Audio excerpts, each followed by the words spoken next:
قەرزێکی زۆری حکوومەت لای خەڵکە بەڵام ئێمە نەمانویستووە و فشارە دروست بکەین ئەنی هەمیشە ئەوەمان لە بەرچاو بووە کە لە هەلومەرجێکی تایبەت زۆر بە شانازی و باوەڕ بەخۆبوونەوە مەسرور بارزانی سەرۆکی خراپترین کابینەی مێژووی هەرێمی کوردستان دەڵێت قەرزێکی زۆری حکوومەت لای هاوڵاتیانە بەڵام ئێمە ڕەچاوی بارودۆخیانمان کردووە.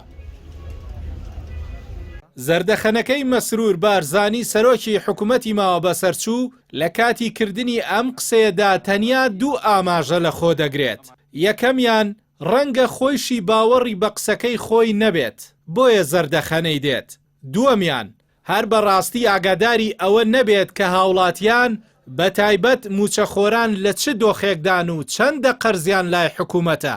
لە جێی ئەوەی هاوشێوەی بەشێک لە مارکێت و دوکانەکان بڕیار لە لێخۆشببوونی قەرزی سەر هاوڵاتیان بدات کە بەهۆی سیاسەتی هەڵەی ئابووری سربەخۆ و عینادی سیاسی ئەوان لەگەڵ حکوومەتی فیدراڵ و مامەڵەی ناتەندروستی بەغدادەوە زیاتر لە 11 ساڵە تووشی گرفتی گەورەی ئابووری هاتوون منەتی دواخستنی وەرگرتنەوەیان بەسەریاندا دەکات.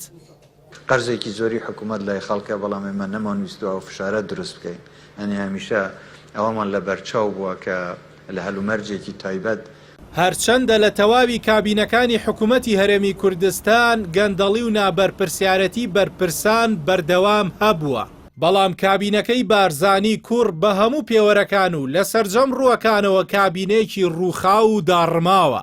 لە ماوەی تەمەنی کابینەکەی مەسرور بارزانی کە لە نێوەڕاستی 2019ەوە دەستی بەکار کردووە و 2 ساڵە لە قۆناغی بەسەرچووندایە تێیدا چەوساندنەوەی هاوڵاتیان خراپکردنی دۆخی فەرمانبەران و موچەخۆران پەکخستنی دامەزراوەکان گەیشتە ئاستێکی باڵا بە جۆرێک پێشتر وێنەی نەبووە.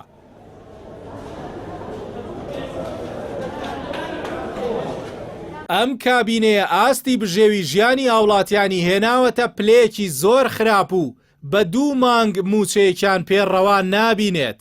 ئەمە جگە لە شکاندنی شکۆی ڕۆژنامەنووس و چالاکان و ئەوانەی دژی گەندەڵیەکانی ئەم کابینەیە هەڵوێست دەردەبڕن. مەسرور بارزانی لە ماوەی تەمەنی ئەم کابینە ماوە بەسەرچووەیدا دەستی بەسەر موچەی موچەخۆراندا گرتووە و ئامادە نییە وەکو مافێکی سادەی خۆیان لە بەرامبەر ئەرک و ماندووبوونیان بیانداتێ کەچی هێشتا ئەو هاوڵاتیان قەرزاربار دەکات. ڕەچاوکردنیشیان لەلایەن حکوومەتەوە لە گێڕانەوەی پێشینەکان وەکو دەستکەوتێک پێیان دەفرۆشێتەوە.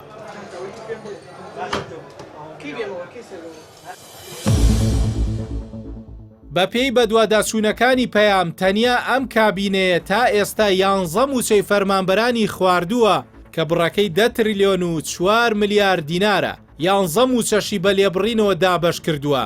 بڕی لێبڕینەکەش 1 تریلیۆن و 854 ملیار دینارە.